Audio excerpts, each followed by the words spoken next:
Welcome into Duval Daily, presented by GenJag.com. I'm Jordan Alugo. Thanks so much for tuning in here on Saturday, November 16th. A little Saturday football talk for y'all. Not college football talk, although hopefully the Gators can go out there and do something today against the Tigers. We'll see. We'll see. But we're talking about the Jaguars and the Lions here. And we're not fully previewing this game. I don't think it's worth it at this point to redundantly speak about what the Jaguars need to do to compete in football games, etc. You know, it's a team that finds different ways to lose on a weekly basis, whether it's coaching issues, personnel issues, execution, mental mistakes, myriad of issues. Injuries, obviously, Trevor Lawrence not playing right now. But the bottom line is the Jaguars are 3-13 in their last 16 games, and if they lose, when they lose to the Detroit Lions tomorrow, 3-14 in their last 17 games, their last full season of football, 3-14, and 2-9 when they fall to the Lions tomorrow. So, what can the Jaguars organization learn from the Lions organization? Like, what can Shad Khan talk to Lions ownership about and just watch and learn from this organization? Quite a bit, in my opinion. Quite a bit. I've talked about this a lot since, things kind of devolved into Jaguars 0-4 start, and it's starting to really look like the Jags needed to go in a different direction. But you've got to have one direction, one goal, one path from your front office and coaching staff. They have got to be, I've used all these different keywords, in lockstep. They have to have the same vision. They have to do their jobs in support of each other. They have to have each other's back, all these things, but they're all true. They have to have one direction. And I'm not talking about the band, right? I'm talking about Brad Holmes, Dan Campbell. They are more than colleagues, right? They do this for each other. And I think everyone throughout that staff does on both ends, front office and the coaching staff. I mean, Ben Johnson has been offered a lot of money the last 2 years to go. And he's said, nah, I'm good. I have a job to finish here. And he's going to be selective. So looking at the way they do things from the top down, you've got to have guys at the top that believe in each other, that believe in themselves, that are passionate and fired up about this thing. And they absolutely do. They absolutely do. So the Jaguars, they don't. I mean, I think the easiest tangible example to point at from the past calendar year, how about Mason Smith? And, nothing against Mason Smith. I think he's a good young football player, a lot of talent, hard worker. But Trent Baalke drafts him in the second round. And Doug Peterson, Ryan Nielsen, they have zero desire to get the guy on the field. And I know he's dealt with injury lately, but before that, a second round pick not being on the active game day roster is a clear sign of a chasm between what the front office thinks is important and what the coaching staff thinks is important. And you can look at it last year too. Brenton Strange, the Jaguars coaching staff seemingly had very little interest in trying to use a second round pick by Trent Baalke. That's unbelievable in my opinion. Like a second round pick, when I evaluate the draft, right?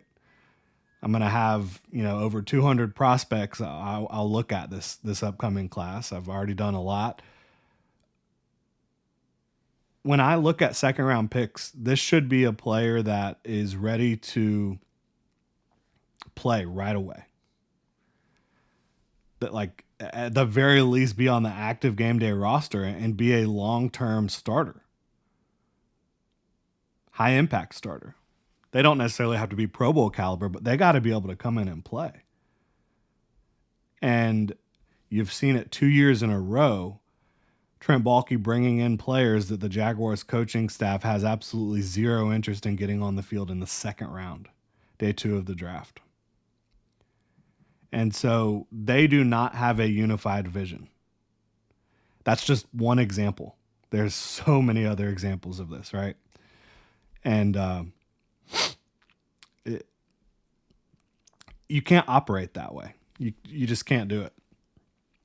And another thing, once Trent Baalke's gone, whoever is making decisions, and looking at the Lions, football players over physical thresholds. Football players and people over physical thresholds. Aiden Hutchinson. He should be a Jacksonville Jaguar. And I know he's injured right now, and Trayvon Walker's developed into a very good player. But guess what? Aiden Hutchinson has been a really good player since day one, and he's still better than Trayvon Walker. He is. I don't know any other way to put it. And that's just one example of the Detroit Lions saying, to hell with arm length, to hell with all these different and mind you, Aiden Hutchinson, hell of an athlete. Like, he tested out of his mind, played out of his mind at Michigan. He's been playing out of his mind in Detroit. Brian Branch is another example. Like, the entire NFL is like, not big enough, not fast enough. Detroit's like, okay. Yeah. Now they have like one of the best 2 or 3 safeties in the league. I wanted Brian Branch to the Jaguars in the first dang round, right? Obviously, I was happy with Anton last year. But, it's so much more than just these physical thresholds for football players. You've got to go get guys that are absolute ballers. And for the most part, in the first round, Trent Baalke has done a good job with that. Beyond that, it has been an absolute crapshoot. And the NFL draft, I mean, I'm well aware of the statistics. Like, the NFL draft is a crapshoot. But to me, it's all about football players and people over physical thresholds. And now, you can't consistently take outliers, right? You do that, you're going to get in trouble. But you need to take good football players first, in my opinion. And Trayvon Walker has certainly developed into a very well-rounded football player. But he came in at the most important position in football outside of quarterback. And it took him a while to get going as a pass rusher, and he's still developing in that regard. Whereas Aiden Hutchinson is already an elite player at his position. Now, another thing I want to point out here, never stop growing, never stop learning. I feel like Ben Johnson is a great example of it. Aaron Glenn as well. They borrow from around the league so much, and they can pivot. They can go pick this up from a team, it feels like, for whatever reason, Doug Peterson, this offense, they stagnated. They stopped trying to keep up with the league. They stopped trying to push forward. Like, in 2022, there were so many plays they ran that other teams borrowed from them. Now, I don't think anybody's looking at the Jaguars for inspiration, right? I don't know what happened, but they got stale, and you can't stop growing. You can't stop learning. You can't stop pushing this thing forward. And I don't think it's intentional in any way by this coaching staff, but for whatever reason, they have stopped growing, in my opinion. They absolutely have. So you can never stop that from a mentality standpoint.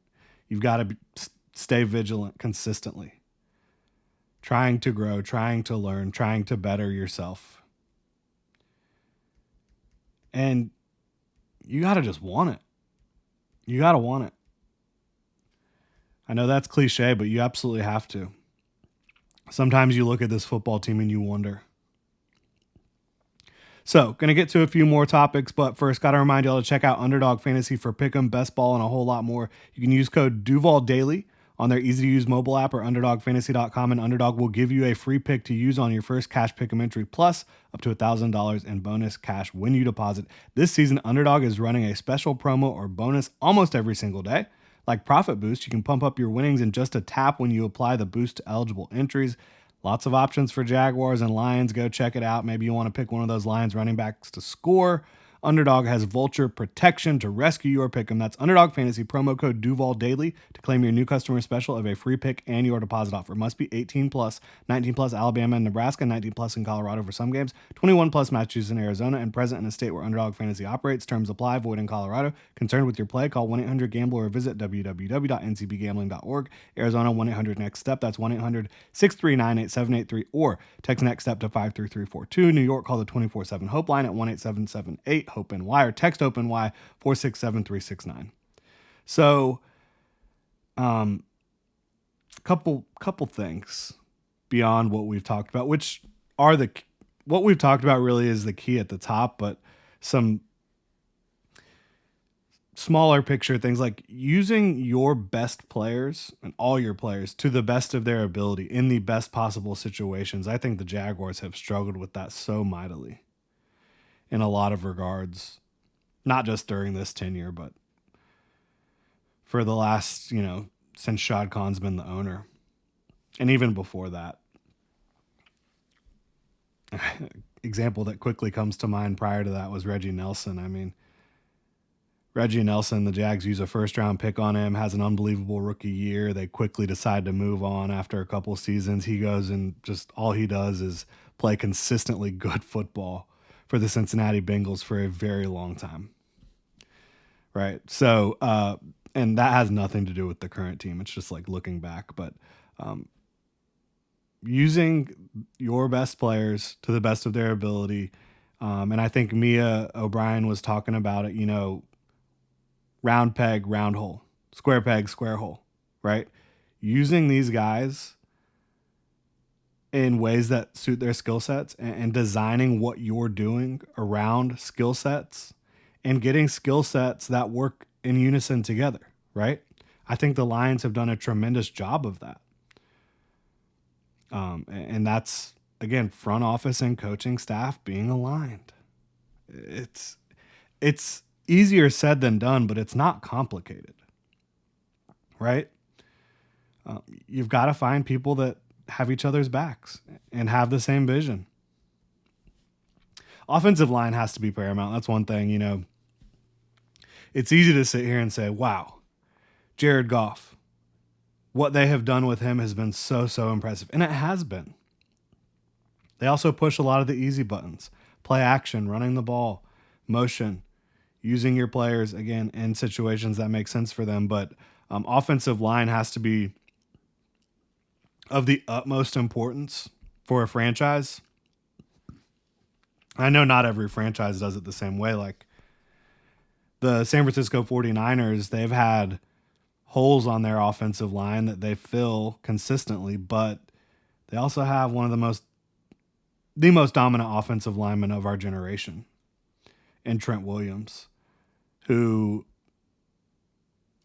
just makes it easy on so many different plays. He's an absolute weapon. But the Lions, they've consistently had really good tackle play during this regime and good interior play. Interior play hasn't always been like 100, but they get push in the run game. And those two tackles, Taylor Decker and Penei Sewell, they've been awesome for a long time. And so you look at what the Jaguars have done, it's like more of a hodgepodge, pretty good. And looking forward for the Jaguars at their offensive line. I mean, you have Anton locked in, whether that's at right tackle or if they want to move him over to left tackle where he played in college. You have Mitch Morse locked in for next year, and I think he should be the starter next year. I think he's done a pretty admirable job given the situation. Ezra Cleveland, same deal. So that still leaves probably two spots where you got to fill holes. And to me, instead of trying to get adequate at those spots, I think they need to try to get really good. Because if you can get really, really good guys, and it's easier said than done. All of this is easier said than done. If you can get really good football players on that offensive line, I mean, it just makes everything easier. It really does. And so they've got to figure that out. Obviously, they swung with Brandon Sheriff. They did. He just hasn't been the complete Pro Bowl caliber guard that they signed him to be when they signed him to be the most expensive guard in football. Walker Little is another example of horrible roster management, drafting him in the second round 4 years ago, and he's just now getting his opportunity to start now that he's up for a new contract. Halfway through the year, he gets his opportunity to start. So we don't even know fully what Walker Little is. We've seen it for 3 games here, 4 games there. It's been mostly pretty good, but you need to see more. So offensive line, the Detroit Lions football team is built around the offensive line. And you see they lose Jonah Jackson this year. They go get Zeitler, who's still a stud. One of the best guards we've had in this league for a while. He's up there in age, but he's getting it done at a really high level.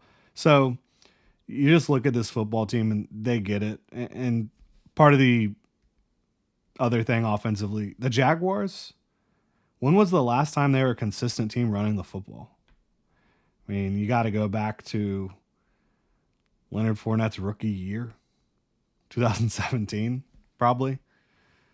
They weren't even like uber consistent that year, but they were good and they committed to it. The Jaguars haven't really committed to running the ball. They haven't been good at it. They haven't been consistent with it. Part of that's the offensive line. Part of that's the coaching. Part of that's the backs. But if you can have a good offensive line and run the ball, which is what the Lions have done, and that's made it so much easier for Jared Goff and easier for the passing offense, it can change everything. And so if the Jaguars can figure that stuff out, which it's a lot to figure out, all of these things we've talked about,